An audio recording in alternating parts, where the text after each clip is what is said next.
we are going to present a short play on a very important topic, old age home. When we hear this term, naturally question arises in all our minds. Should we send our parents to an old age home? Our parents cared for us when we were small or big, stayed awake when we were sick, and constantly sacrificed their dreams so we could follow us.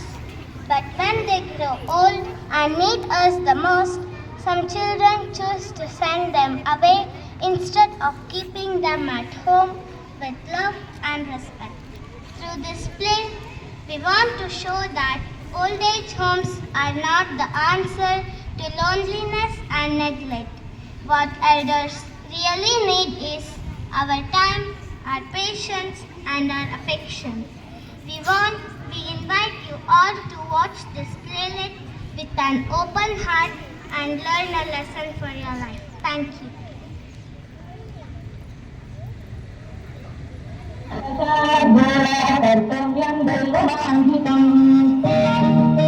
Appu ಅಪ್ಪಿ ಎದ್ದೇಳಿ ಮಗ, ಎಷ್ಟು ಹೊತ್ತು ಮಲಗ್ತೀರಾ? ಅಜ್ಜಿ ಸ್ವಲ್ಪ ಹೊತ್ತು please. ಶಾಲೆ ಇಲ್ವಾ ಇವತ್ತು? ಏನು ಮುಖ ತೊಳೆದು ಹಲ್ಲುಜ್ಜಿ ಹೋಗಿ.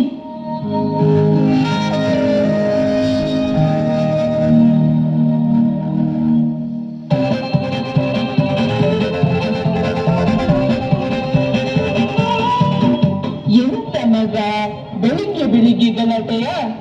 ಅಜ್ಜಿ ನೋಡಜ್ಜಿ, ಮೊಬೈಲ್ ಕೊಡದೇ ಇಲ್ಲ, ಯಾವಾಗಲೂ ಅವನಿಗೆ ಮೊಬೈಲ್. ನಾವೆಲ್ಲ ಫೋನ್ ಇಲ್ಲದೆ ಇರ್ಲಿಲ್ವಾ? ಬೆಳಿಗ್ಗೆ ಬೇಗ ಎದ್ದು ದೇವರಿಗೆ ಕೈ ಮುಗಿತಿದ್ದೆವು, ಆಮೇಲೆ ರೇಡಿಯೋ ಕೇಳ್ತಾ ಇದ್ದೆವು. ನಮ್ಮ ಮನೆಯಲ್ಲಿ ದಿನವೂ ಬಿರುದು ಎಲ್ಲರಿಂದಲೀ ಪ್ರೀತಿ ಕ್ಷಣಗಳು ಸಾಧ್ಯ. ನಮ್ಮ ಮನೆಯಲ್ಲಿ ದಿನವೂ ಬಿರುದು ಎಲ್ಲರಿಂದಲೀ ಪ್ರೀತಿ ಕ್ಷಣಗಳು ಸಾಧ್ಯ.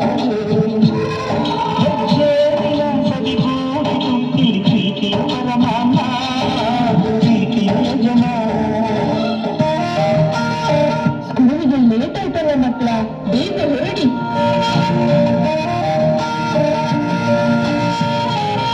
ಬನ್ನಿ ಮಕ್ಕಳೇ, ಸ್ಕೂಲಿಗೆ ಹೋಗೋಣ.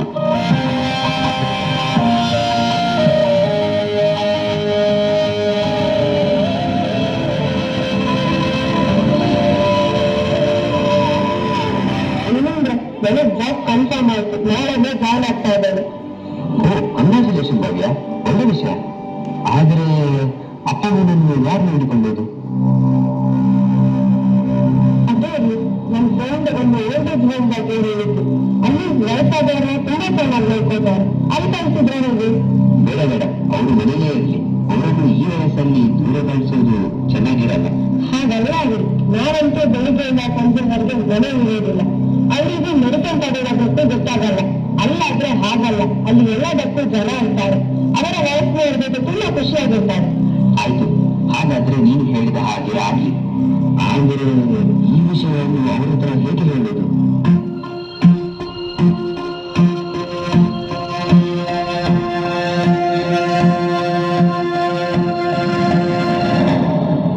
ಅಪ್ಪ, ಅಮ್ಮ, ನಿಮ್ಮ ಹತ್ತಿರ ಸ್ವಲ್ಪ ಮಾತಾಡಬೇಕಿತ್ತು.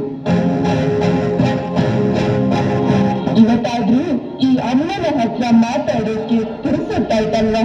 ಹೇಳು ಮಗ, ಏನ್ ವಿಷಯ?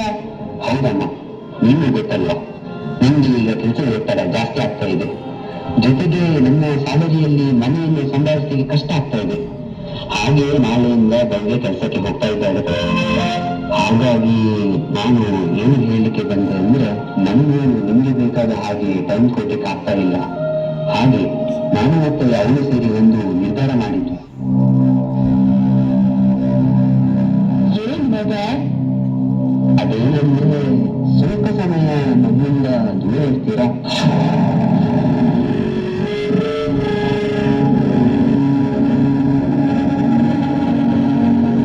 ದೂರ ಅಂದ್ರೆ ಇಲ್ಲೇ ಹತ್ತಿರ ಸಿಟಿಯಲ್ಲಿ ಆಶ್ರಯ ಇದೆ ಅಲ್ವಾ?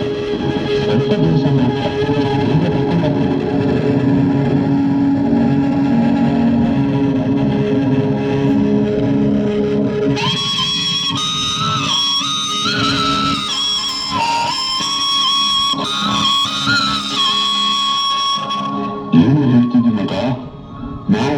ನೀನು ಬೇಡವಾದ್ಯ? ನನ್ನಿಂದ ಏನ್ ತಪ್ಪಾಯ್ತು? ಹಾಗಲ್ಲ ಅಪ್ಪ, ನಿನ್ನ ಒಳ್ಳೆದಕ್ಕೆ ತಾನೇ ನಾನು ಇಲ್ಲಿ ಹೇಳೋದು. ಸ್ವಲ್ಪ ದಿವಸ ಮಾತ್ರ. ಅಯ್ಯೋ, ಇಷ್ಟೇ ಕಷ್ಟ ಆದ್ರೂ ಇಲ್ಲಿ ನೀನಲ್ಲಿ ಉಪ್ಪು ಗಂಜಿ ತಿನ್ಕೊಂಡಿರ್ತೇವೆ.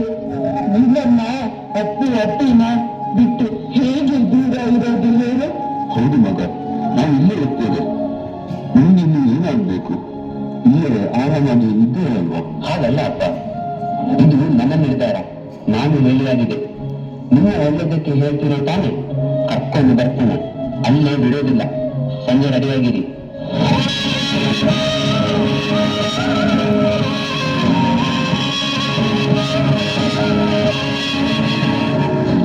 ನೋಡಿದ್ರಿ, ನನ್ನ ಮಗ ಎಷ್ಟು ದೊಡ್ಡವನಾಗ್ಬಿಟ್ಟ. ಜನ್ಮ ಕೊಟ್ಟ ತಂದೆ ತಾಯಿಯನ್ನ ದೂರ ಕಳಿಸುವಷ್ಟು. ನಾನು ಅವನಿಂದ ಇಂಥ ರೀತಿಯ ಮಾತನ್ನು ನಿರೀಕ್ಷಿಸಲೇ ಇಲ್ಲ. ಏನು ಮಾಡಲಿಕ್ಕಾಗ್ತದೆ ಹೇಳಿ? ಎಲ್ಲ ಅವನವರು ಕರ್ಕೊಂಡು ಬಂದದ್ದು. ಆ ದೇವರು ಯಾರ್ಯಾರ ಹಣೆಯಲ್ಲಿ ಏನೇನು ಬರೆದಿದ್ದಾನೆ ಅಂತ ಯಾರಿಗೂ ಗೊತ್ತು?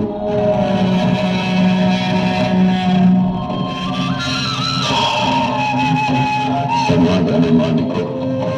ನಾವು ನಮ್ಮ ಕರ್ತವ್ಯವನ್ನು ಮುಗಿಸಿದ್ದೇವೆ. ಮಗನ ಒಳ್ಳೆ ಸ್ಥಾನದಲ್ಲಿ ನಿಲ್ಲಿಸಿದ್ದೇವೆ. ಅವನು ಹೆಂಡತಿ ಮಕ್ಕಳು ಕೆಲಸ ಅಂತ ಬಿಸಿ ಇದ್ದಾನೆ. ಇನ್ನು ಅವನಿಗೆ ನಮ್ಮ ಅಗತ್ಯ ಇಲ್ಲ ಕಾಣೆ. ಅವನು ನಮ್ಮನ್ನು ವಿದ್ಯಾಶ್ರಮಕ್ಕೆ ಹಾಕ್ತಾನಂತೆ.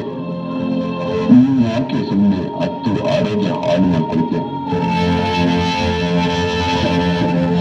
ಆರೋಗ್ಯ ಕಾಪಾಡ್ಕೊಂಡು ಏನ್ ಮಾಡೋದು ರೀ? ಯಾರಿಗೋಸ್ಕರ ಬದುಕ್ತಾ ಇದ್ದವು ಅವರಿಗೆ ನಾವು ಬೇಡ. ನಾವಿನ್ನು ಬದುಕಿದ್ದು ಸತ್ತ ಹಾಗೆ. ಎಲ್ಲಿಂದಗೂ ತುಂಬಿಸ್ಕೊ. ಆಮೇಲೆ ತಡ ಆದ್ರೆ ಮಕ್ಕಳು ಶಾಲೆಯಿಂದ ಬರ್ತಾರೆ. ಅವರ ಮುಖ ಕಂಡು ನಮ್ಮ ಕಾಲು ಇಲ್ಲೇ ಹೋಗಲ್ಲ. ಬಾ.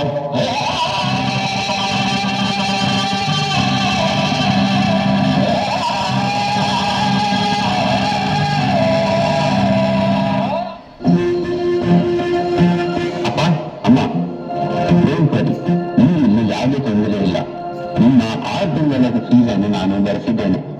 ನಿಮ್ಗೆ ಏನಾದ್ರೂ ತೊಂದರೆ ಆದ್ರೆ ನನಗೆ ಫೋನ್ ಮಾಡಿ. ನೋಡ್ಲಿಕ್ಕೆ ಆಸೆ. ಅವರ ಜೊತೆ ಯಾಕೆ ಹಾಗೆ ಮಕ್ಕಳ ಹಾಗೆ ಹಠ ಮಾಡ್ತೀರಾ ಅಪ್ಪ? ನೆಕ್ಸ್ಟ್ ಟೈಮ್ ಬರ್ಬೇಕಾದ್ರೆ ಮಕ್ಕಳನ್ನು ಕರ್ಕೊಂಡು ಬರ್ತೇನೆ. ಹೋಗಿ ನೀವು, ನನಗೆ ಲೇಟ್ ಆಗ್ತಿದೆ.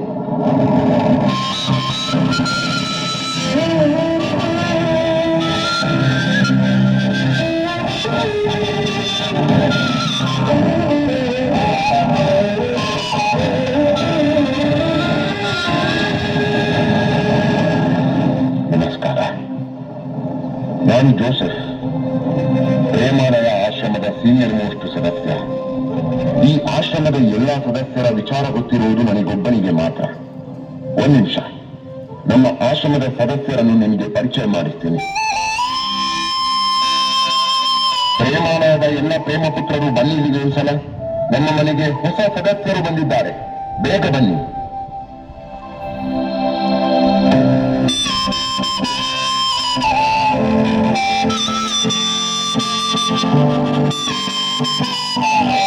ಇಷ್ಟೇ ಅಲ್ಲ, ಇನ್ನು ತುಂಬ ಜನ ಸದಸ್ಯರಿದ್ದಾರೆ. ಇಷ್ಟೇ ಅಲ್ಲ, ಇನ್ನು ತುಂಬ ಜನ ಸದಸ್ಯರಿದ್ದಾರೆ.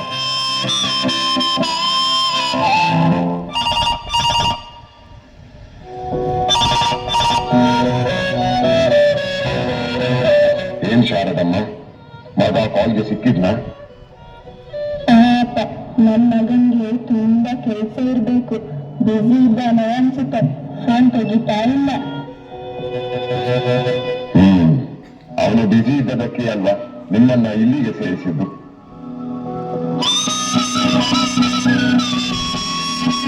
ನೋಡಿ ಜೋಸೆಫ್ ಅಣ್ಣ, ನೀವು ನನ್ನ ಮಗನ ಬಗ್ಗೆ ಹಾಗೆಲ್ಲ ಹೇಳ್ಬಾರ್ದು. ಅವನಿಗೆ ಅಮ್ಮ ಅಂದ್ರೆ ತುಂಬಾ ಇಷ್ಟ. ಪರಿಸ್ಥಿತಿಗೆ ಕಟ್ಟಿದ್ದು ನನ್ನ ಇಲ್ಲಿ ಬಿಟ್ಟು ಹೋಗಿದ್ದಾನೆ. ನೋಡ್ತಾ ಇರಿ, ನನ್ನ ಕರ್ಕೊಂಡು ಹೋಗಿ ಹೋಗ್ತಾನೆ. ಏನ್ ಹೇಳಿ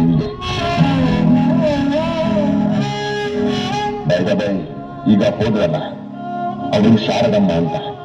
ಮಗನ ಕಾಲ್ಗೆ ತುಂಬಾ ವರ್ಷದಿಂದ ಕಾಯ್ತಾ ಇದ್ದ. ಆದ್ರೆ ಏನು ಮಾಡುದು, ಮಗ ನಾಟ್ ರಿಟರ್ನ್ ಅಣ್ಣ, ಇವತ್ತೇ ಅಜ್ಜ ಅಜ್ಜಿ ಬರ್ಲಿಲ್ಲ. ಇವತ್ತೇ ಬರ್ತಾರಂತ ಅಪ್ಪ ಅಮ್ಮ ಹೇಳಿದ್ರು. ಮತ್ತೆ ಯಾರನ್ನ ಹುಡುಕ್ತಾ ಇದ್ದೀರಾ? ಇವತ್ತು ಅಜ್ಜ ಅಜ್ಜಿ ಬರ್ತಾರೆ ಅಂತ ಹೇಳಿದ್ರಲ್ಲ, ಕಾಣ್ತಾನೇ ಇಲ್ಲ. ನಾವು ಸ್ಕೂಲ್ನಿಂದ ಎಷ್ಟು ಬೇಗ ಬಂದ್ವಿ ಅಂತ ಗೊತ್ತಾ? ಆದ್ರೂ ಇಲ್ಲಿ ನೋಡಿದ್ರೆ ಹೌದು, ಅಜ್ಜ ಅಜ್ಜಿ ಇರ್ತಿದ್ರೆ ಸಂಜೆ ರಜೆಕಾದ್ರೆ ತಿಂಡಿ ಕೊಡ್ತಿದ್ರು, ನಮ್ ಜೊತೆ ಆಟ ಆಡ್ತಿದ್ರು, ಕತೆ ಹೇಳ್ತಿದ್ರು. ಆದ್ರೆ ಈಗ ಯಾರಿಲ್ಲ. ನೀವಂತೂ ಎಷ್ಟೊತ್ತು ನೋಡಿದ್ರು ಕೆಲಸ ಅಂತ ಬಿಸಿ ಇರ್ತೀರಾ. ಹೌದು ಮಕ್ಕಳೇ, ಈಗಿನ ಕಾಲದಲ್ಲಿ ಜೀವನ ನಡೆಸೋಕೆ ಇಬ್ಬರು ದುಡಿಯುವುದು ಅನಿವಾರ್ಯ. ಹಾಗಂತ ಅಜ್ಜ ಅಜ್ಜಿನ ದರ್ಶನಕ್ಕೆ ಕಳಿಸ್ಬೇಕಾ? ಅವರಿಲ್ಲದೆ ನಮಗೆ ಎಷ್ಟು ಬೇಜಾರಾಗ್ತಿದೆ. ನನ್ನನ್ನು ನೋಡದೆ ಹೇಗಿರ್ತಾರೆ ಅವರು? ನೀವು ಅದರ ಬಗ್ಗೆ ಯೋಚನೆ ಮಾಡಬೇಡಿ. ಅವರು ಅಲ್ಲಿ ತುಂಬಾ ಖುಷಿಯಾಗಿದ್ದಾರೆ. ಅವರಿಗೆ ತುಂಬಾ ಫ್ರೆಂಡ್ಸ್ ಇದ್ದಾರೆ. ಅಲ್ಲಿ ತುಂಬಾ ಚೆನ್ನಾಗಿ ನೋಡ್ಕೊಳ್ತಾರೆ. ನೀವು ತುಂಬಾ ತಲೆ ಕೆಡಿಸ್ಕೊಳ್ಬೇಡಿ. ನೀವು ಓದಿನ ಕಡೆ ಗಮನ ಕೊಡಿ. ನಾವು ಓದಿ ಏನಾಗ್ಬೇಕು? ಮಕ್ಕಳೇ, ನೀವು ಓದಿ ದೊಡ್ಡ ಕೆಲಸಕ್ಕೆ ಹೋಗ್ಬೇಕು. ನಾವಿಬ್ರು ಚೆನ್ನಾಗಿ ಓದಿ ಕೆಲಸ ತಗೊಂಡು ನಿಮ್ಮನ್ನು ವೃದ್ಧಾಶ್ರಮಕ್ಕೆ ಸೇರಿಸ್ಬೇಕಾ?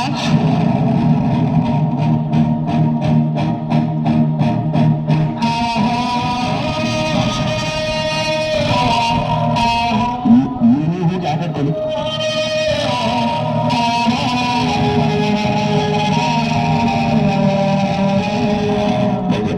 ನಾವು ಯಾಕೋ ತಪ್ಪು ನಿರ್ಧಾರ ತಗೊಂಡಿವೆ ಅಂತ ಹೇಳ್ತಾ ಇದೆ. ಹೌದು ರೀ, ಮಕ್ಕಳು ಅಜ್ಜ ಅಜ್ಜಿನ ತುಂಬಾ ಹಚ್ಕೊಂಡಿದ್ದಾರೆ. ನಾವು ತಗೊಂಡ ನಿರ್ಧಾರದ ಉದ್ದೇಶವನ್ನು ಅವರು ತಪ್ಪಾಗಿ ತಿಳ್ಕೊಂಡಿದ್ದಾರೆ. ಹೌದು, ಯಾಕೋ ಮಕ್ಕಳ ಮೇಲೆ ತಪ್ಪು ಪರಿಣಾಮ ಬೀರ್ತಾ ಇದೆ. ಇನ್ನು ನಾವು ಸುಮ್ಮನಿದ್ದರೆ ಪರಿಸ್ಥಿತಿ ನಮ್ಮ ಕೈ ತಪ್ಪಿ ಹೋಗ್ತದೆ. ಬಾ, ಈಗಲೇ ಹೋಗಿ ಅಪ್ಪ ಅಮ್ಮನನ್ನು ಕರ್ಕೊಂಡು ಬರೋಣ. ಬನ್ನಿ ಹೋಗೋಣ.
ಕಣ್ಣಿಗೆ ಕಾಣುವ ದೇವರು. ಅಂತಹ ದೇವರನ್ನು ಮನೆಯೆಂಬ ದೇವಾಲಯದಲ್ಲಿ ಪೂಜಿಸಬೇಕೇ ಹೊರತು ವೃದ್ಧಾಶ್ರಮದಲ್ಲಿ ಅನಾಥವಾಗಿ ಕೊರಗಲು ಬಿಡಬಾರದು.